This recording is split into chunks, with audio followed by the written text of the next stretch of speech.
ओम गुरुर्ब्रह्मा गुरुर्विष्णु गुरुर्देवो महेश्वरा गुरुः साक्षात् परब्रह्म तस्मै श्री गुरुवे नमः। तस्मै श्री गुरुवे नमः। आप सभी को प्रणाम। हम पढ़ रहे हैं विवेक चूड़ामणि और लास्ट सेशन में हमने श्लोक नंबर 510 तक किया था, जिसमें शिष्य अपने अनुभव बता रहा है। अपरोक्ष अनुभव मतलब जो उसका स्वयं का अनुभव है वह बता रहा है। और लास्ट श्लोक जो 510 नंबर का श्लोक था उसमें हमने पढ़ा था कि जले वपि थले स्थले वपि मतलब चाहे जल में गिरूं चाहे थल में गिरूं, मतलब ये शरीर की बात कर रहे हैं कि यह शरीर कहीं भी गिरे मुझे उससे कोई फर्क नहीं पड़ता, मैं उससे प्रभावित नहीं होता। तो इसको बताने का उनका तात्पर्य यह था कि शरीर के चेंजेस से, जगत के परिवर्तन से मुझ आत्मा पर कोई फर्क नहीं पड़ता। मैं जो आत्म स्वरूप हूँ उस पर यह जो परिवर्तनशील जगत है उसका कोई भी प्रभाव नहीं होता। जिस प्रकार घड़े में मतलब मटके के धर्म से आकाश प्रभावित नहीं होता, मतलब मटका जो है उसके अंदर भी स्पेस है और बाहर भी स्पेस है, पर मटके के अंदर का आकाश भी मटके के उस माटी से प्रभावित नहीं होता। किसी भी शेप का मटका हो, घड़ा हो, उससे वो आकाश प्रभावित नहीं होता। उसी प्रकार इस जगत के परिवर्तन से, इस शरीर के परिवर्तन से मैं जो आत्म स्वरूप हूँ, जो शिष्य ने एक्सपीरियंस कर लिया, अनुभव कर लिया, उस आत्म स्वरूप की वो बात कर रहा है कि इस आत्म स्वरूप पर मुझ इस परिवर्तनशील जगत का कोई फर्क नहीं पड़ता। तो इस प्रकार शिष्य बता रहा है कि मैं आत्म स्वरूप हूँ और मैं कैसे अपनी इन गलत धारणाओं से मुक्त हुआ, ज्ञान को पाकर, गुरु वचन को पाकर। तो जो अगला श्लोक है आज का, बोध उपलब्धि कंटिन्यू है और श्लोक नंबर शुरू करेंगे 511 से। सर्वप्रथम हम मंगलाचरण बोलेंगे। सर्व वेदांत सिद्धांत गोचरम तम गोचरम गोविंदम परमानंदम सद्गुरुं प्रणतोस्म्यहम् सद्गुरुं प्रणतोस्म्यहम्। तो जो आज का श्लोक है, पहला श्लोक 511 इस प्रकार है। शिष्य ही बोल रहा है, अपनी बोध उपलब्धि वो हमको बता रहा है। तो श्लोक इस प्रकार है। कर्तृत्व भोक्तृत्व खलत्व मतत्ता जड़त्व बद्धत्व विमुक्ततादयः बुद्धिर्विकल्पा न सुसन्ति वस्तुतः स्वस्मिन् परे ब्रह्मणि केवले अद्वये। तो जो फर्स्ट लाइन है, कर्तृत्व भोक्तृत्व मतलब यह जो कर्तापन है, डूअरशिप है, भोक्तापन है, इंजॉयरशिप है, यह जो दुष्टता है मेरे में, खलत्व, यह जो मद है, मद मतलब ईगो, अहंकार, यह हमारी जो गलत आदतें हैं, नशे की आदतें, उनको भी मद कहा जाता है। मूढ़ता, जड़त्व मतलब मूढ़ता, हमारी जो मूर्खता है। और यह जो बंधत्व, जो हम बंधन, जो हम अपने आप को समझ रहे हैं कि हम बंधन में हैं। क्या बंधन है? ये गलत धारणाएं हमारी बंधन है। ये जो हमें सब सुख और दुख है, ये पूरा जगत, चेंजेबल जगत हमको बांध रखा है, यह बंधन। फिर मोक्ष, मोक्ष विमुक्ता, विमुक्ता मतलब मोक्ष, कि मैं मुक्त हुआ, आई एम लिबरेटेड। यह जो सब धारणाएं हैं ये हमारे मन बुद्धि की ही काल्पनिक स्थितियां हैं, प्रोजेक्शन ऑफ माइंड। ये सब हमारा मन कल्पना करता है। ये कब की बात हो रही है? जब हमारा अभी मन शुद्ध नहीं हुआ है तब की बात। ये सब आत्मा में आ ही नहीं सकते, ये आत्मा है ही नहीं, और ये कहीं भी किसी भी प्रकार से सत्य नहीं है। ये जो भी धारणा है, जो आत्मा है, जो मेरा स्वरूप है, ऐसा शिष्य कह रहा है, जो आत्मा है, जो मेरा स्वरूप है, वह विशुद्ध है, वो निराकार है, वो निर्विकारी है, वो केवल है, ओनली वन, उसके जैसा दूसरा कोई नहीं। तो इस प्रकार शिष्य कह रहा है कि आत्मा जो है इन सब मन बुद्धि के को जो सबको प्रकाशित करती है, तो यह आत्मा जो है ये कर्ता भोक्ता कैसे हो सकती है? तो यह जो कर्तापन भोक्तापन है, इनकी कोई वास्तविक सत्ता नहीं है। बुद्धि क्या निर्णय लेती है, मन क्या सोच रहा है, इससे इस आत्मा को कोई लेना देना नहीं है, इस आत्मा को इन सब से कोई फर्क नहीं पड़ता। तो एग्जाम्पल से समझाते हैं, जैसे दर्पण में कोई भी प्रतिबिंब हो, मतलब मिरर में कोई भी रिफ्लेक्शन हो, उससे उस मिरर को कोई फर्क नहीं पड़ता, दर्पण को कोई उससे लेना देना नहीं है। तो एक बार जो ये जीव भाव है, मतलब मैं जो अभी हूं अज्ञान में, एक बार हम इस सत्य को यदि समझ ले, यदि हमें ये सत्य समझ जाता है, तो इस सत्य स्वरूप की अनुभूति हम पा सकते हैं, और ये शिष्य पा लेता है। और फिर यह जो मन बुद्धि की जो भी कल्पनाएं हैं, धारणाएं हैं, जो भी मन निर्णय लेता है, उसका कोई भी महत्व नहीं रह जाता। तो इस प्रकार शिष्य कह रहा है कि ना मैं करता हूँ ना भोगता हूँ, मैं यह कुछ भी नहीं हूं। ना वो ये कह रहा है कि मैं मुझे मुक्ति मिल गई या मैं दुष्ट हूँ, ऐसा कुछ भी नहीं है, ये सब हमारी मन की कल्पनाएं हैं। और आगे शिष्य कहता है, ये जो प्रकृति में परिवर्तन हो रहा है और होता रहेगा, ये प्रकृति का नियम है। तो शिष्य आगे प्रकृति की बात करता है। तो नेक्स्ट श्लोक में ये कहा गया है, श्लोक नंबर 512। सन्तु विकारः प्रकृतेर्दष्टा शतधा सहस्रधा वापि किं मे सङ्गचित्तस्तेन घनः क्वचिदम्बरं स्पर्शति। तो इस प्रकार ये प्रकृति के चेंजेस बताए हैं। तो जो प्रकृति में अनेक चेंजेस होते हैं, तो यहाँ पे बोला है दशधा, शतधा और सहस्त्रधा। दशधा मतलब कितने ही चेंज होते हैं, फिर बोला है शतधा मतलब सैकड़ों चेंजेस या हजारों चेंजेस। दसों चेंजेस होते हैं, सैकड़ों चेंजेस होते हैं, हजारों चेंजेस होते हैं इस प्रकृति में। पर उससे इस आत्मा को जरा भी फर्क नहीं पड़ता, क्योंकि ये जो आत्मा है ये असंग है, डिटैच्ड है। जो चैतन्य है उसको इन सब चेंजेस से कोई मतलब नहीं होता। क्या मतलब होगा इस चेंजेस से इस असंग आत्मा को? तो एग्जाम्पल फिर से देते हैं, जैसे बादल जो क्लाउड्स होते हैं वो आकाश को स्पर्श नहीं कर सकते। जैसे जो दर्पण होता है, मिरर, उसमें कितना कोई भी प्रतिबिंब हो या जिसमें मेरा प्रतिबिंब दिख रहा है दर्पण में, वो दर्पण यदि टूट जाए तो मुझे उससे क्या फर्क पड़ेगा? मुझे उससे कुछ फर्क नहीं पड़ेगा। तो इसी प्रकार मुझ आत्मा को किसी से भी फर्क नहीं पड़ता। जिस प्रकार बादल आकाश को नहीं छू सकते, उसी प्रकार ये प्रकृति के जितने भी चेंजेस हैं वह सब मुझ आत्मा को नहीं छू सकते। और यह जो प्रकृति है यह हर क्षण परिवर्तनशील है। इसमें हर क्षण हर लेवल पर चेंजेस होते रहेंगे। जो हमारी देह है, हमारा जो मन बुद्धि है, माइंड और इंटेलेक्ट, और इन सभी में बाहर की जो प्रकृति है, हर क्षण परिवर्तन होता रहेगा। पर वे मुझको प्रभावित नहीं करेंगे, क्योंकि मैं उन सबको आश्रय देने वाला हूँ। जो आत्मा है वो इन सब का मूल है, इन सबको घर देने वाला है। तो उस पर इन सब का कैसे चेंज हो सकता है? पर अभी जो हमारी स्थिति है, अभी तो हम हर चेंज से हमारे में चेंज और डिस्टरबेंस महसूस करते हैं। हर चेंज में हम डिस्टर्ब होते रहते हैं, परेशान होते रहते हैं। तो जब तक हम शरीर से आसक्त रहेंगे, जब तक मैं इस शरीर से आसक्त रहूंगा, शरीर के प्रति मेरापन का भाव बना हुआ रहेगा कि मैं शरीर हूं, तब तक उसके जो शरीर के चेंजेस हैं वो हमको प्रभावित करते रहेंगे, और इसलिए हम दुखी परेशान होते रहेंगे। पर जैसे ही हमें इस सत्य का बोध होगा, इस ज्ञान की प्राप्ति होगी, हमारी गलत धारणाएं जैसे ही समाप्त होंगी।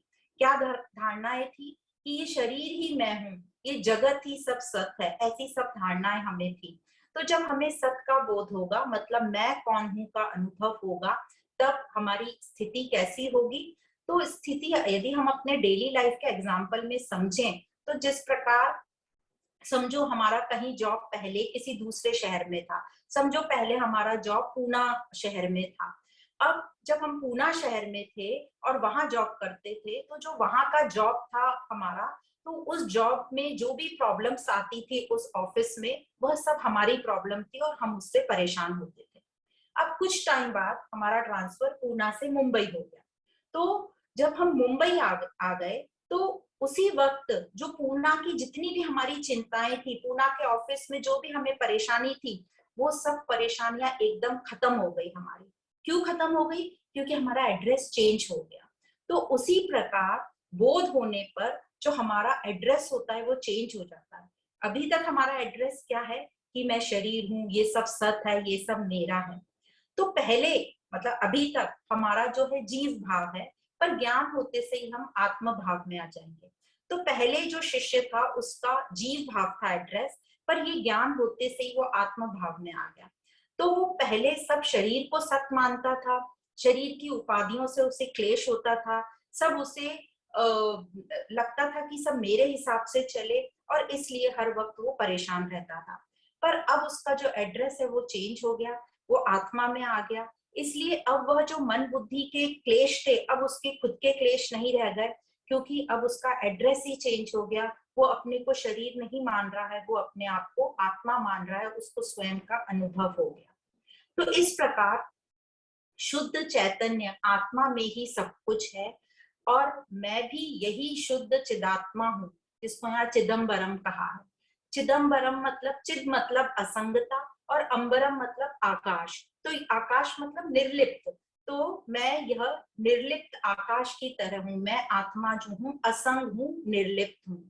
तो इसी को कहते हैं पूर्ण वैराग और अनासक्ति, और यही नित्य अनंत पूर्णता का अनुभव है, और यही मैं हूँ, ऐसे शिष्य की उद्घोषणा है।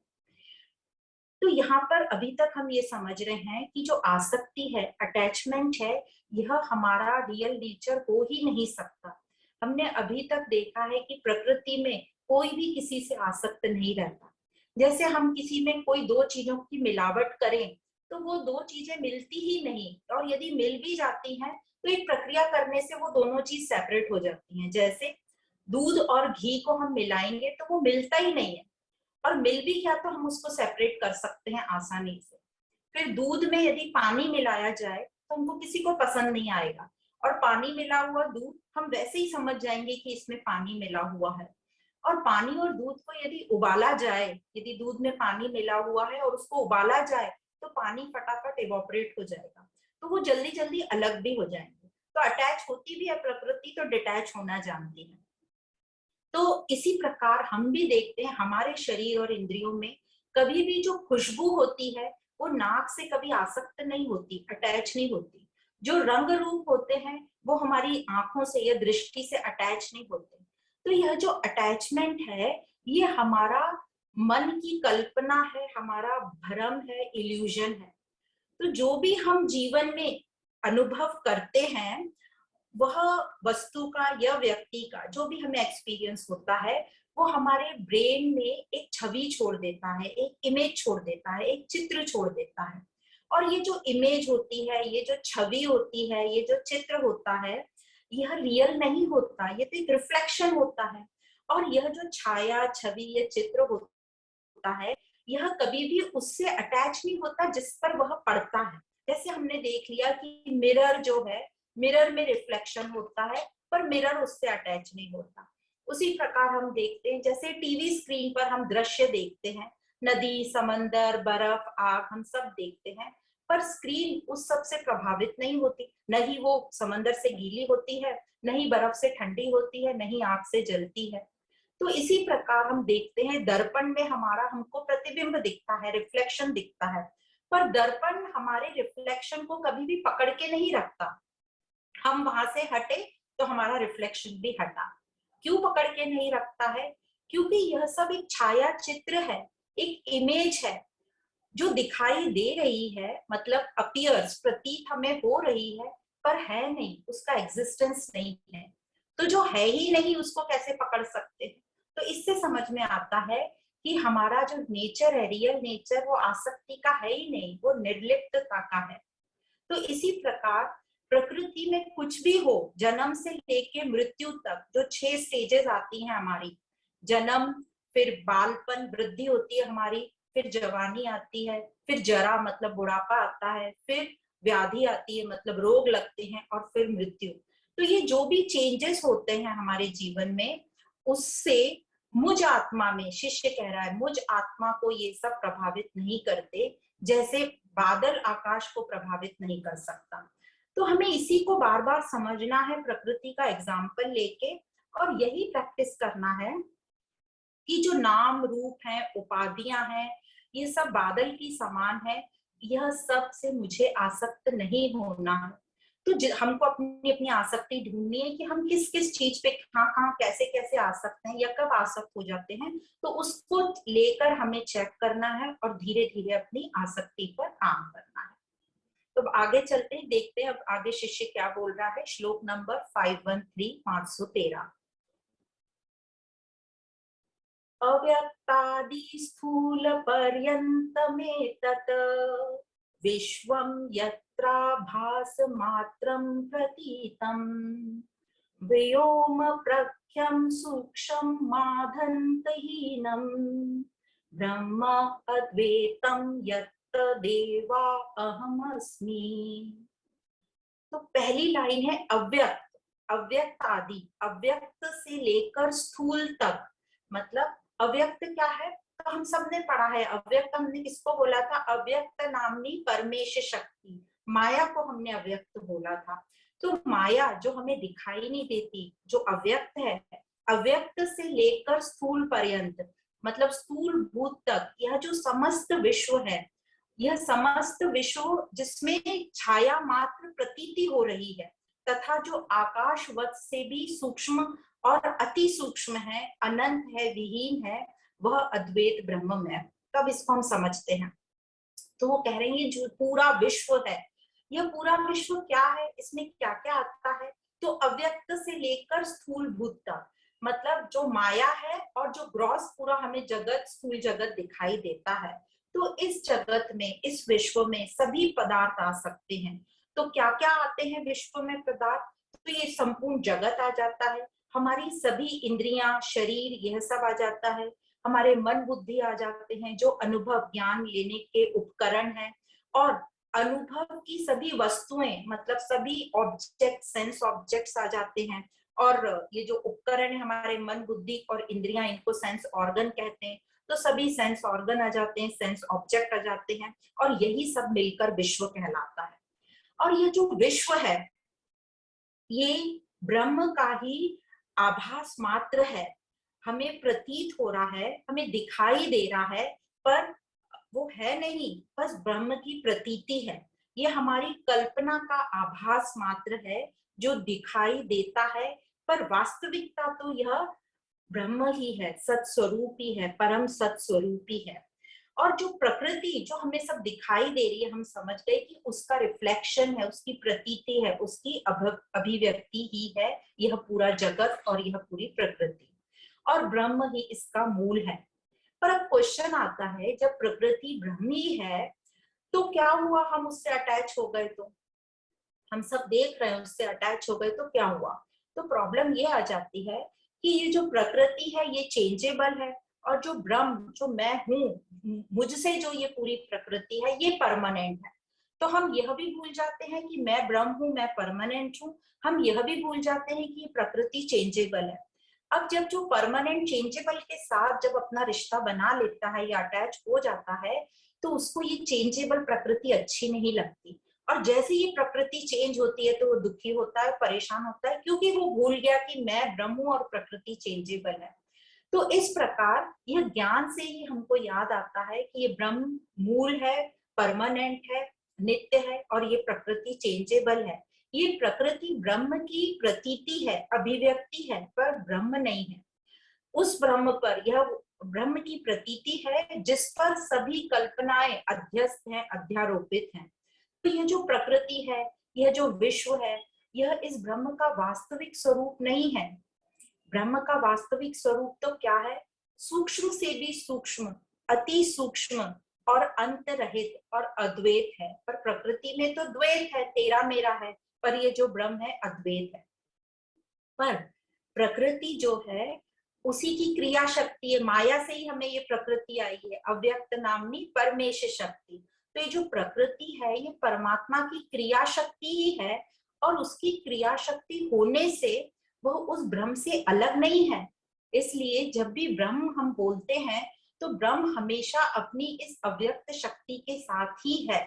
जैसे अग्नि अपनी जलाने की क्षमता के साथ होती है, कभी भी अग्नि और उसकी क्षमता अलग नहीं होते, वो एग्जिस्ट ही नहीं कर सकते अलग अलग।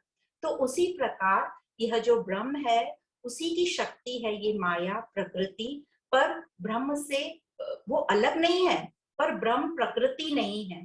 प्रकृति के मतलब प्रकृति के चेंजेस ब्रह्म को चेंज नहीं करते, उसको प्रभावित नहीं करते। इसलिए कहते हैं कि वो ब्रह्म से अलग नहीं है पर ब्रह्म नहीं है, क्योंकि उसके चेंजेस ब्रह्म को चेंज नहीं करते, उस पर प्रभावित नहीं होता। तो मैं जो आत्मा हूँ, शिष्य कह रहा है, मैं आत्मा भी वही ब्रह्म हूँ, प्रकृति मेरा ही रूप है, किंतु मैं प्रकृति नहीं हूँ। मतलब प्रकृति के चेंजेस पर प्रकृति के परिवर्तन मुझ आत्मा को प्रभावित नहीं करते। सिमिलर सेम टाइप का श्लोक हमने पढ़ा था भगवत गीता में, शायद 9th अध्याय में, जब श्री कृष्ण ने कहा था मैं सब में हूं पर सब मुझ में नहीं है। मतलब मैं सब में हूं पर मैं सब मुझ में नहीं है, मतलब सबके चेंजेस मुझे प्रभावित नहीं करते। तो इसी प्रकार यहाँ बोला जा रहा है कि जो ब्रह्म है वो तो अति सूक्ष्म, सूक्ष्म से भी सूक्ष्म है, पर जो प्रकृति है वो स्थूल है। और हमारा प्रॉब्लम ये हो रहा है कि हम जो है अज्ञानता के कारण हम स्थूलता में ही खो गए हैं और ब्रह्म मेरा मूल स्वरूप हम भूल गए हैं। तो अब हमें अपनी लाइफ में कैसे प्रैक्टिस करना है, हमें स्थूलता से सूक्ष्मता की तरफ जाना है। तो स्थूल क्या है, ये पूरा जगत। तो हम अब अपने ऊपर कल्पना करेंगे कि ये जो पूरा जगत है, ये जगत स्थूल है, जो भी मुझे मुझे इन आंखों से दिख रहा है, चेंजेबल है, वो स्थूल है। पर मैं शरीर इस जगत से कंपेयर करो तो मैं सूक्ष्म स्वरूप हूँ। फिर अब हम शरीर पर आएंगे, शरीर से कंपेयर करेंगे अपनी इंद्रियों को। अब यदि शरीर और इंद्रियों को कंपेयर करें तो शरीर मेरा सूक्ष्म हुआ और शरीर मेरा स्थूल हुआ और इंद्रियां मेरी इस शरीर से सूक्ष्म है। अब हम और आगे बढ़ेंगे, फिर हम इंद्रियों के लेवल से देखेंगे तो हमें समझेगा कि अब इंद्रियां जो हैं वो स्थूल हैं और मन बुद्धि जो है इन इंद्रियों से भी सूक्ष्म है। और फिर हम और आगे बढ़ेंगे और देखेंगे कि ये जो मन बुद्धि अहंकार है यह तो सीमित है, यह स्थूल है, पर परमात्मा जो है अति सूक्ष्म है। तो इस प्रकार हम नीचे के लेवल से जब ऊपर के लेवल पर आएंगे तो हमें समझेगा, सापेक्षता की नजर से जब हम देखते हैं, रिलेटिविटी टर्म से देखते हैं, तो जगत सूक्ष्म है और जगत स्थूल है और अति सूक्ष्म, सूक्ष्म से भी सूक्ष्म वह परमात्मा है। तो इस प्रकार जो हमारी आध्यात्मिक यात्रा हम शुरू कर सकते हैं इस ज्ञान से सूक्ष्म की ओर हमें बढ़ना है, ताकि हम उस अपने नित्य स्वरूप के करीब पहुंच सकें। तो ये यात्रा हुई हमारी स्थूल से सूक्ष्म की ओर, प्रकृति से परमात्मा की ओर, या शरीर से अपने स्वरूप की ओर। तो स्थूलता से सूक्ष्मता की तरफ ये हमारी आध्यात्मिक यात्रा है। जितना हम स्थूलता से सूक्ष्मता की तरफ जाएंगे उतने हम अपने स्वरूप के करीब रहेंगे। जितना हम स्थूलता में ही उलझे पड़े रहेंगे हम अपने स्वरूप से दूर होते जाएंगे। अब यह एक और एग्जाम्पल से हम समझ सकते हैं, जैसे कि यह उसी प्रकार होता है जैसे कि सोना चाहते हैं। हम दिन भर के अपने सारे कार्यों से थक गए, ऑफिस से थक गए, अब हम रात में जब हमारा सोने का टाइम होता है तो हम कहते हैं अब भाई ये सब काम बंद करो, अब हमें सोना है। हम अपने घर को पूरा किचन समेट लेते हैं और कहते हैं अब सब बंद करो, अब हमें सोना है। घर के हम कंफर्टेबल कपड़े पहन लेते हैं, हम सब लाइट्स बंद करते हैं और हम अपने बिस्तरे पे आंख बंद करके लेट जाते हैं और फिर हमें सोना है, हम थक गए। फिर यह जो कह रहा था कि मुझे सोना है वही गायब हो जाता है और सिर्फ जागने के बाद हमें पता चलता है कि जो हमें नींद आई थी उससे हमें कितना सुखद प्राप्ति हुई, क्योंकि मन बुद्धि हमारे वो निष्क्रिय हो गए थे वहां पे। ये सिर्फ एग्जाम्पल है समझने के लिए। जैसे अभी हमने समझा जगत जो स्थूल है उससे जब हम सूक्ष्मता की तरफ आए तब हम अपने स्वरूप में आएंगे और आनंद की प्राप्ति होगी। तो यह उसी प्रकार है, जब हम दिन भर से थक कर सोने जाते हैं और जब हम अपने बिस्तर पे लेटते हैं तो जो कह रहा था मुझे सोना है वही गायब हो जाता है और सिर्फ एक सुख की अनुभूति होती है। तो इस प्रकार इस एग्जाम्पल से समझाया जाता है। अब आगे शिष्य कहता है श्लोक नंबर 514 में, देखते हैं क्या कह रहा है शिष्य। श्लोक इस प्रकार है, सर्वाधारं सर्ववस्तु प्रकाशम सर्वाकारं सर्वगम सर्वशून्यम नित्यं शुद्धं निश्चलं निर्विकल्पं ब्रह्माद्वैतं यत् देवा अहमस्मि। तो सर्वाधारम, सर्वाधारम मतलब जो सबका आधार है, जो सबका कॉज है। तो यहाँ जो सबका कॉज है मतलब जो सबको होनापन हैपन दे रहा है, मैं वह हूँ, सर्वाधारम। फिर दूसरा शब्द है सर्व वस्तु प्रकाशम, जो सबको प्रकाशित करने वाला है, चेतनता देने वाला है, तो सबको प्रकाशित करने वाला सर्व वस्तु प्रकाशम। फिर है सर्वाकारम, जो सब आकारों जो सब आकारों का है, जो खुद ही सब आकारों में ढल जाता है, बन जाता है, वो हुआ सर्वाकारम।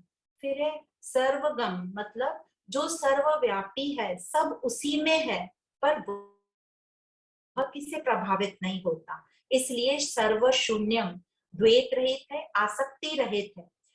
इस प्रकार ये सब चार चीजें एक्सप्लेन की, सर्वाधारम, सर्व वस्तु प्रकाशम, सर्वाकारम, सर्वगम सर्वगम और सर्व शून्यम, द्वैत रहित। शून्यम मतलब उसमें कोई आसक्ति नहीं है, द्वैत रहित है।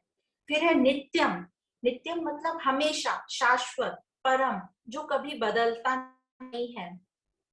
फिर है शुद्धम, शुद्धम मतलब निर्मल, जिसमें कोई मिलावट नहीं है, जिसमें कोई दूसरा पना नहीं है, वह हुआ शुद्धम। फिर है निश्चलम, निश्चलम मतलब स्थिर, स्टेबल।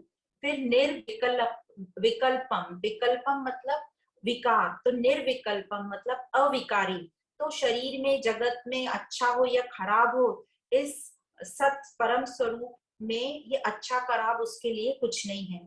फिर है ब्रह्म अद्वैतम, मतलब यह अद्वैत ब्रह्म, यही मैं हूँ। तो लास्ट लाइन में यत तत एव अहम अस्मि, मतलब यह जो है वही मैं हूँ। तो इस प्रकार हमने इस श्लोक को समझा। सर्वाधारम, सर्वाधारम मतलब आधार कहा है, यहाँ सर्व का आधार हूँ। आधार उसको कहते हैं जिसके बिना कोई वस्तु का अस्तित्व ही नहीं रहता। जैसे कपड़े का आधार कॉटन होता है, कपास होता है, आभूषण का आधार स्वर्ण होता है, तो इसी प्रकार इस पूरे विश्व का आधार ब्रह्म है, इसलिए उसको सर्वाधारम बोला है। तो वो सत स्वरूप हमको प्रदान कर रहा है, हमारा होनापन, जिसको एग्जिस्टेंस जिसको कहते हैं सत। तो जो हमने चतुश्लोकी भागवत में आता है ये, कि उसको बनाने वाला ही जो पांच तत्व हैं, वह ये परमात्मा ही, ब्रह्म ही पांच तत्व बन गया और वही ये पूरी प्रकृति बन गया। तो जो मूल कारण है सबका, पूरे विश्व का, वो ब्रह्म ही है। तो सत स्वरूप है जो हम सबको ये एग्जिस्टेंस, होनापन दे रहा है। फिर कहा सर्व प्रकाशम, मतलब जो सबको प्रकाशित कर रहा है, चित्र रूप दे रहा है, चेतनता दे रहा है। तो सर्व वस्तु प्रकाशम, जो सभी हमारी इंद्रियों को, मन बुद्धि को, पूरे जगत को प्रकाशित कर रहा है। फिर है तो इससे हमें समझ में आता है कि यह ब्रह्म ही संपूर्ण विश्व का कारण है, और यह जो स्थूल जगत, वनस्पति, पशु, मानव, पूरा जीवन हमें, हमारा जो बना हुआ है, यह सब इसका जो मेन कारण है वो ब्रह्म है। तो वह सर्वव्यापी है और सभी उसी से, उसी की अभिव्यक्ति है इस ब्रह्म की। पर ब्रह्म इन सबसे डिटैच है, वह स्थिर है, वह हिलता डुलता नहीं है, बल्कि सब उसमें हिलते डुलते हैं। तो दो चीज हमने समझ ली, सत वही है और चित वही है। फिर सत और चित वही है और वही है, मतलब ये सत्य चित जो है, इसमें कोई डिफरेंस नहीं है। सत भी वही है, चित भी वही है, और आनंद भी वही है। कौन सा आनंद है? वो अनंत आनंद है। तो वह केवल परम पूर्ण है, यही पूरा कंप्लीट है।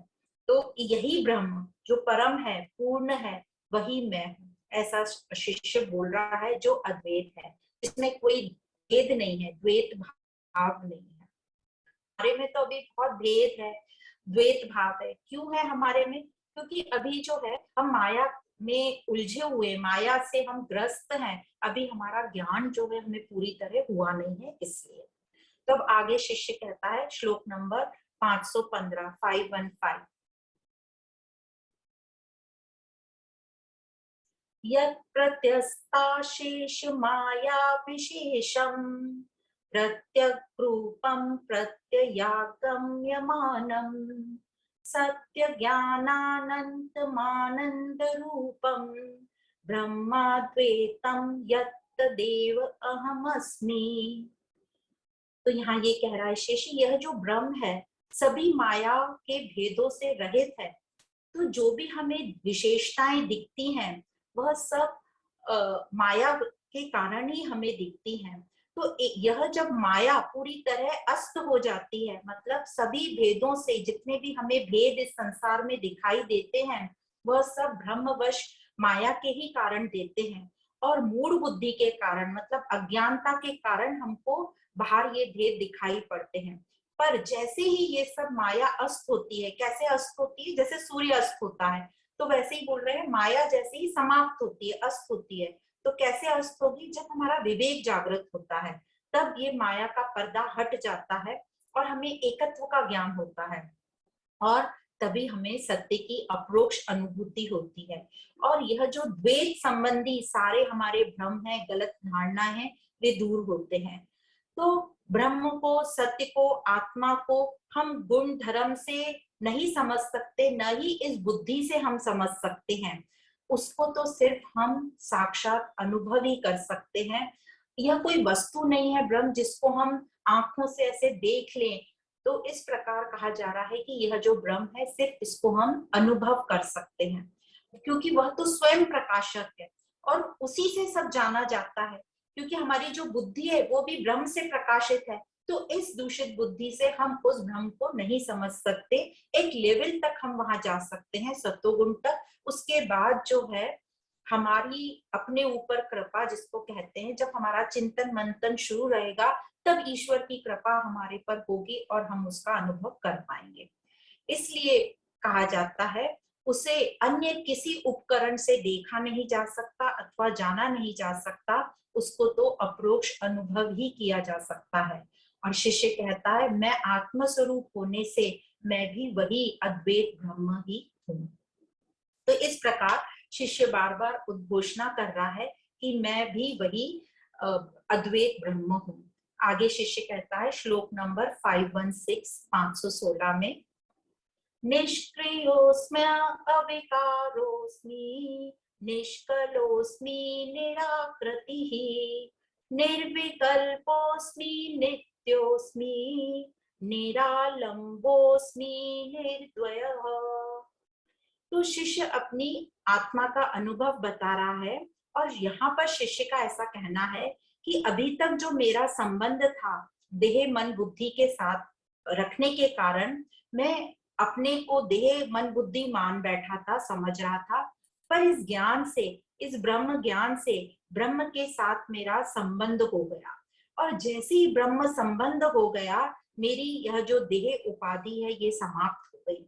मैं जान गया कि मैं वही आत्मा हूँ जिससे ये सब उपाधियां शक्ति ग्रहण कर रही हैं, चेतनता ग्रहण कर रही हैं और क्रियाशील बनती हैं। तो मैं आत्मा ब्रह्म ही हूँ। इसलिए ब्रह्म ही जो ब्रह्म की क्वालिटीज हैं, और किस तरह बोला गया है निष्क्रिय, तो ब्रह्म जो है निष्क्रिय है और वही मैं हूँ। निष्क्रिय मतलब क्रिया रहित है। तो बॉडी से जो भी कुछ एक्टिविटी होती है उससे इस आत्म स्वरूप को, इस ब्रह्म को कोई फर्क नहीं पड़ता, निष्क्रिय। फिर का अविकारी, मैं विकार रहित हूँ, मतलब मैं समभाव में हूँ। कोई भी दुख सुख सक्सेस फेलियर गर्मी ठंडी जो भी कुछ होता है मैं इन सब से प्रभावित नहीं होता। फिर निष्कलह, मतलब मैं कला रहित हूँ, मतलब मेरे में कोई विभाजन नहीं है। तो जैसे हम समय को विभाजित कर लेते हैं कि आज अष्टमी, कल नवमी, फिर कल दशहरा, तो ऐसा कुछ ब्रह्म में विभाजन नहीं है। ये तो हम अपनी सहूलियत के हिसाब से हमने समय को विभाजित कर लिया। फिर निराकृति मतलब आकार रहित, उसका कोई आकार नहीं है, वो निराकार है। पर हमको ये अच्छे से समझना है, उसका आकार नहीं है, निराकार नहीं है वो माना, पर इसका यह मतलब नहीं है कि वो किसी आकार के विपक्ष में है। उसमें सारे आकार आ जाते हैं, तभी हम कहते हैं ना हर रूप में वही है। तो इस प्रकार हमको इस चीज को समझना है। फिर है निर्विकल्प, मतलब विकल्प रहित है, कोई कंफ्यूजन नहीं है कि मैं हूं या मैं नहीं हूं, हमें बिल्कुल पक्का है कि मैं कौन हूं। फिर नित्य, नित्य मतलब शाश्वत, उस पर समय की कोई बंदिश नहीं है, समय चेंज होता रहेगा पर उससे इस आत्मा, इस ब्रह्म पर कोई प्रभाव नहीं पड़ेगा। तो ये जो सारे चेंजेस हो रहे हैं वो ब्रह्म में हो रहे हैं, पर वो ब्रह्म को प्रभावित नहीं करते। फिर है निरालंब, मतलब वह किसी का आश्रय नहीं लेता, मतलब ब्रह्म किसी के आश्रय की उसको जरूरत नहीं है, वह किसी पर निर्भर नहीं है। अब जब ये शिष्य उद्घोषणा कर रहा है कि मैं किसी पर निर्भर नहीं हूं, तो ये हमें समझना है कि वो आत्मा की बात कर रहा है, कि ब्रह्म की क्वालिटी, कि ब्रह्म किसी पर निर्भर नहीं है। तो इसको हम फिर एक एग्जाम्पल से समझ सकते हैं। जैसे लहर होती है, तो जो भी उपाधियां होती है वो किसी पर निर्भर होती हैं। तो जो लहर होती है वो सागर, समंदर पर निर्भर होती है, और सागर जल पर निर्भर होता है, पर जल जो है वो स्वतंत्र है, वो किसी पर निर्भर नहीं है। उसी प्रकार जो हमारी सारी दिशाएं हैं, पूरब पश्चिम उत्तर दक्षिण, वो किस पर निर्भर है? वो सूर्य की किरणों पर निर्भर है, पर सूर्य किस पर निर्भर है? सूर्य स्वतंत्र है।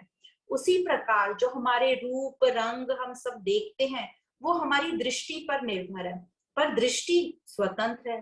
तो इसी प्रकार जब हम एक एक लेवल पर आगे चलते जाएंगे कि ये जो सब वस्तुएं हैं, ये सब हमारी इंद्रियों पर निर्भर है, इंद्रियां मन पर निर्भर है, और मन बुद्धि पर निर्भर है।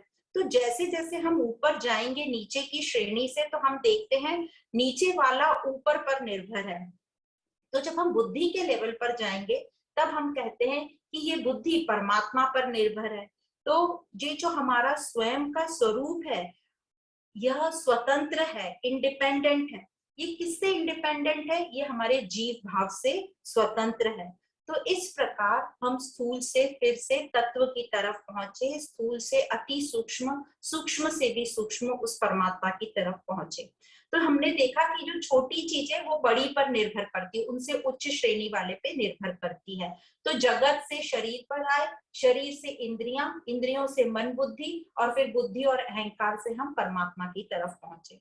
तो इस प्रकार शिष्य ये उद्घोषणा कर रहा है कि मैं निष्क्रिय हूँ, अविकारी हूँ, निष्कल हूँ, निराकृति हूँ, मैं निर्गुण हूँ, निराकार हूँ। तो यह जो बोलते हैं निर्गुण और निराकार, इसका मतलब कि उसका कोई स्थायी अपना खुद का शेप नहीं है, साइज नहीं है, कोई गुण नहीं है, पर सभी गुण सभी आकारों के साथ है, सभी गुण और आकार उसी में व्याप्त है। फिर भी वह किसी भी शेप से, किसी भी गुण से, किसी भी साइज से वह प्रभावित नहीं होता। तो इस प्रकार निर्गुण और निराकार को बताया गया है। फिर आगे जो है शिष्य क्या कहता है हम सुनेंगे, श्लोक नंबर 517 में, 517।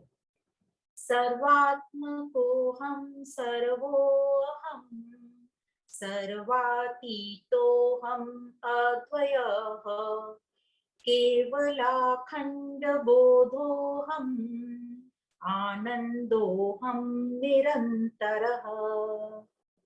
तो पहला शब्द बोला सर्वात्मकोहम।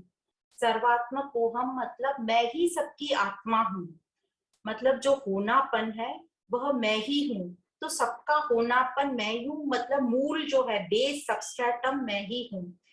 और इसीलिए सर्वोहम, सर्वोहम मतलब सर्व हम, सब मैं ही हूँ। पर सर्वोतीतो हम मतलब मैं ही हूँ, पर सबसे मैं परे हूँ। तो जैसे मैं यदि हम अपने एग्जाम्पल से सोचे कि जैसे हम एक ही व्यक्ति, हम अलग अलग रोल निभाते हैं। तो जैसे हम एक ही व्यक्ति, हम पुत्री भी हैं, हम माँ भी हैं, और हम पत्नी भी हैं, मतलब सर्वात्म को हम, इन सबका जो होनापन है यह एक ही व्यक्ति से हो रहा है। तीनों में मैं ही हूँ, सब मैं ही हूँ, सर्वो हम, पर मैं तीनों से अलग हूँ। ये तीनों भी उपाधियां मैं नहीं हूँ, मैं इनसे अलग एक स्त्री हूँ। तो इस प्रकार सर्वातीतो हम। तो ये तीनों एग्जाम्पल से हमको समझ में आता है कि ये ब्रह्म क्या है। वही है सबकी आत्मा, सबका बेस, सबका एग्जिस्टेंस। इसलिए मूल वही है और सब में वही है, पर वह सबसे परे है। तो वैसे ही यह ब्रह्म एक ही है।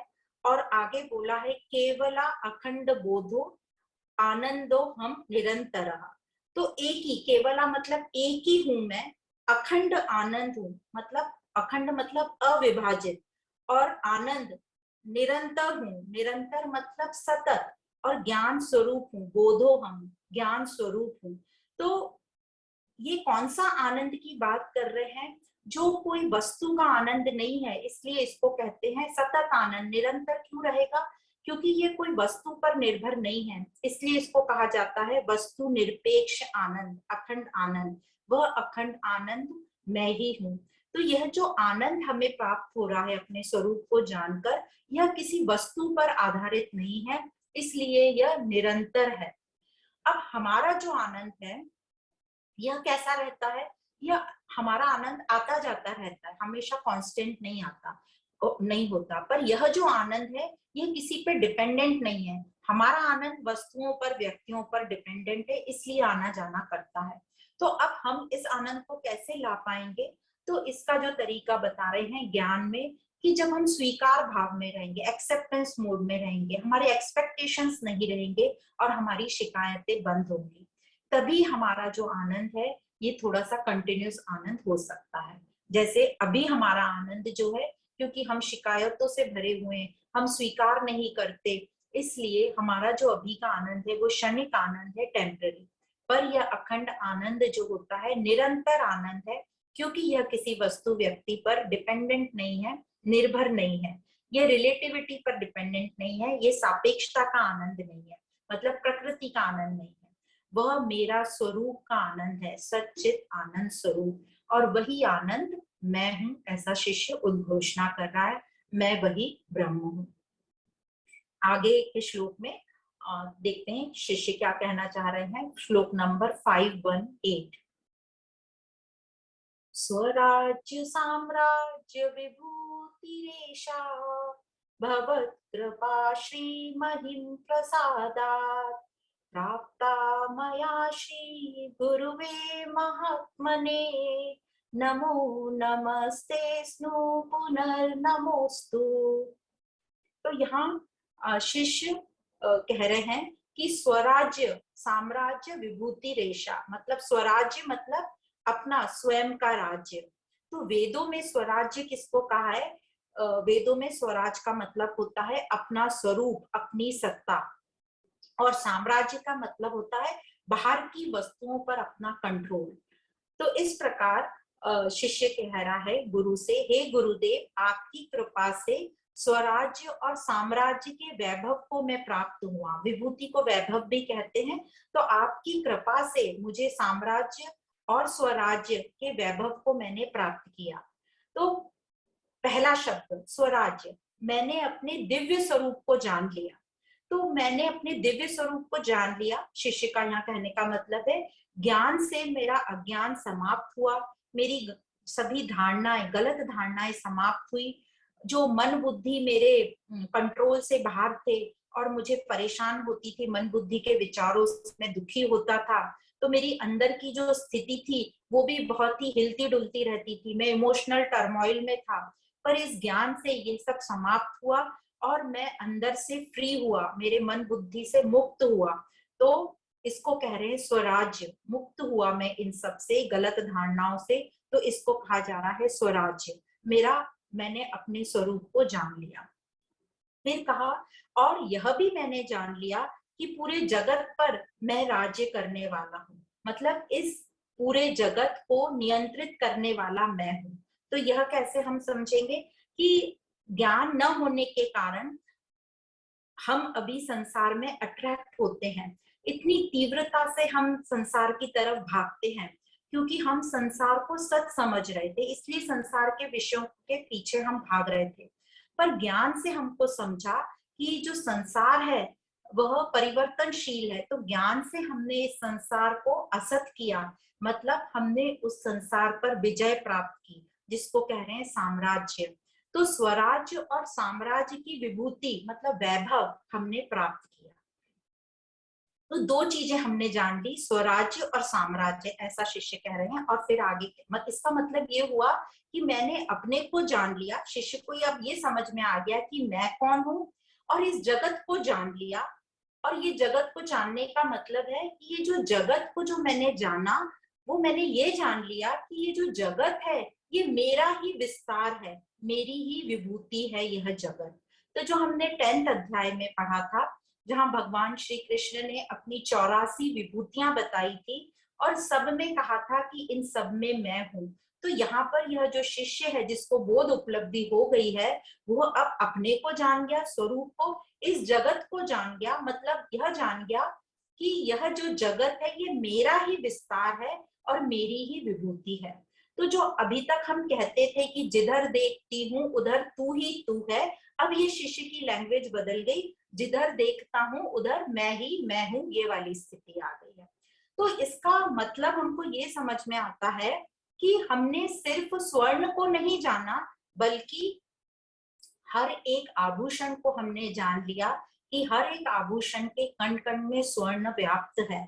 उसी प्रकार हमको ये समझ में आ गया कि सिर्फ परमात्मा को ही हमने नहीं जाना कि परमात्मा है, पर हमने ये जान लिया कि कण कण में वही परमात्मा है, सब कुछ उसी में व्याप्त है। तो इस प्रकार ये स्वराज्य और साम्राज्य को समझाया गया। और आगे शिष्य कहता है कि गुरुदेव आपकी कृपा से मुझे स्वयं अपने ऊपर और मैंने स्वयं अपने ऊपर और इस जगत के ऊपर विजय प्राप्त कर ली है। इस जगत को मैंने असत कर लिया।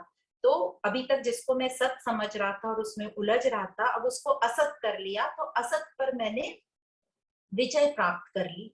और यह सब कैसे प्राप्त हुआ? यह सब आपकी कृपा प्रसाद से ही मुझे प्राप्त हुआ है। जो मैं स्वयं का दिव्य अनुभव कर पा रहा हूँ, यह आपकी कृपा प्रसाद ही है। तो मैं आपको नमस्कार करता हूँ भी नहीं बोला है यहाँ, आपको नमस्कार नमस्कार, बारंबार नमस्कार नमन है। तो ऐसे गुरु को शिष्य क्या करेगा? कोई दक्षिणा देगा क्या? दक्षिणा देगा तो ये तो सब ज्ञान का कुछ फायदा ही नहीं हुआ। तो जो ऐसा गुरु है जिसने जीवन मरण से मुक्ति दिला दी, ऐसे गुरु को शिष्य क्या दक्षिणा दे सकता है? वह उसको सिर्फ नमस्कार ही कर सकता है।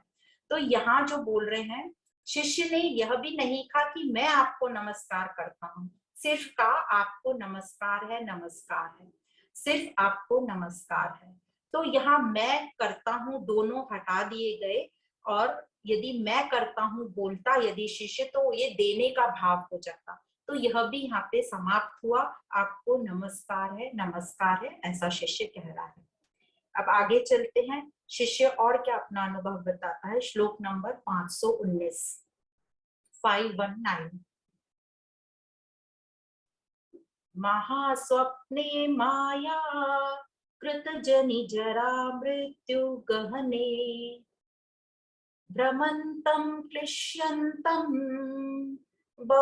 बहुलतरतापैर अनुदिनम्, अहंकार व्याघ्र व्यथितमिम् अत्यन्तं कृपया प्रबोध्य प्रस्वापात परम विद्वान मामसी गुरु। तो यहाँ शिष्य कहता है, हे गुरुदेव, आपने मुझ पर कृपा करके मुझे महासपने से जगाया। तो ये बहुत ही इंपॉर्टेंट है, ये श्लोक बहुत अच्छे से हमें एक्सप्लेन कर रहा है शिष्य कि हे गुरुदेव, आपने कृपा करके मुझे महासपने से जगाया। मैं इस माया रचित महासपने के जंगल में भ्रमित होकर निरंतर भटक रहा था। तो ये किस जंगल की बात कर रहे हैं? ये जन्म से जो मृत्यु तक का जंगल है उसकी बात कर रहे हैं। तो ये शिष्य यह कह रहा है, मैं इस जीवन नामक महासपने, जीवन को महासपना कहा है, मतलब इस पूरे संसार को महासपना, और जंगल में भटक रहा था, मतलब जन्म से लेकर मृत्यु तक जो भी स्टेजेस हमने देखी हैं, जन्म, फिर हमारी वृद्धि होती है, बचपन, जवानी, फिर जरा मतलब बुढ़ापा, और फिर व्याधि मतलब रोग, और फिर मृत्यु।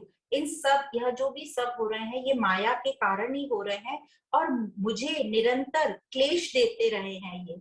तो यह सब चेंजेस तो होंगे, ये चेंजेस की बात कर रहा है शिष्य कि ये सिर्फ जंगल में भटक रहा था जो पूरा परिवर्तनशील जंगल था। तो ये जो परिवर्तन है यह तो प्रकृति का नियम है, ये सब में होगा, हमेशा रहेगा। पर हमें क्या करना है, हमें परिवर्तन तो होगा पर हमें अपनी संभाल करनी है, हमें अपना जो फोकस है उसे अपने स्वरूप की तरफ रखना है। और अभी हम क्या कर रहे हैं, अभी हम प्रकृति में उलझते रहते हैं। क्यों उलझते रहते हैं हम प्रकृति में? क्योंकि हम प्रायोरिटी प्रकृति को देते हैं, क्योंकि वह हमें दिखाई दे रही है तो हमें लग रहा है वही सत्य है, तो प्रायोरिटी हम प्रकृति को देते हैं क्योंकि अभी हमें ज्ञान नहीं हुआ इसलिए। तो इन सब से आसक्त होना, यही हमें इस पर ही काम करना है। जो इन सब से हम आसक्त हो रहे हैं तो अनासक्ति पर मुझे काम करना है, इस भ्रम को मुझे दूर करना है। और आगे शिष्य कहता है, यह अहंकार रूपी व्याघ्र के द्वारा मुझे अत्यंत कष्ट हो रहा है। तो अहंकार, ईगो को बोला है व्याघ्र, व्याघ्र मतलब शेर, टाइगर बोल सकते हैं, वो मुझे अत्यंत कष्ट दे रहा है। पर आपने कृपा करके मुझे इस संसार रूपी महास्वप्न से जगा दिया। तो ये संसार रूपी जो सपना है हम लोगों को कैसे समझ में आएगा? जो हम भी उपाधियों में उलझे हुए हैं कि मैं माँ हूँ, बहन हूँ, बेटी हूँ, बॉस हूँ, प्रिंसिपल हूँ, प्रोफेसर हूँ, डॉक्टर हूँ, अब ये करेंगे तो स्वर्ग में जाएंगे, मैं ऐसा करूंगी तो नरक में जाएंगे, ये सब, ये पुण्य है, पाप है। तो यह सब जो है, यह सब गुरुदेव आपके ज्ञान से, आपकी सहायता से और आपकी कृपा से मैं ये सब कुछ दूर हुआ और आपने मेरी रक्षा की, आपने मेरी सहायता की, इस परिवर्तनशील सापेक्ष जगत, इस रिलेटिव वर्ल्ड से मुझे फ्री किया, मुझे मुक्त किया। तो इस प्रकार शिष्य कह रहा है गुरु को कि आपकी कृपा से ही मैं इस संसार से दूर हुआ। अब इस संसार को महासपना बोला है, तो संसार को सपने से कंपेयर किया है। तो इसे हम एग्जाम्पल से समझ सकते हैं कि हम जो भी जब सपना देखते हैं तो हमें वो सपना एकदम सच लगता है कि हम सपने में हम देख रहे हैं हमारा नाम हो रहा है, हमें बहुत बड़ा अवार्ड मिल रहा है, तो शोहरत हासिल हो रही है, हम बहुत खुश हो रहे हैं। फिर दूसरे ही दिन हम देखते हैं हमारा बहुत बड़ा नुकसान हो गया, लोग हमारी तौहीन कर रहे हैं और हम दुखी हो रहे हैं।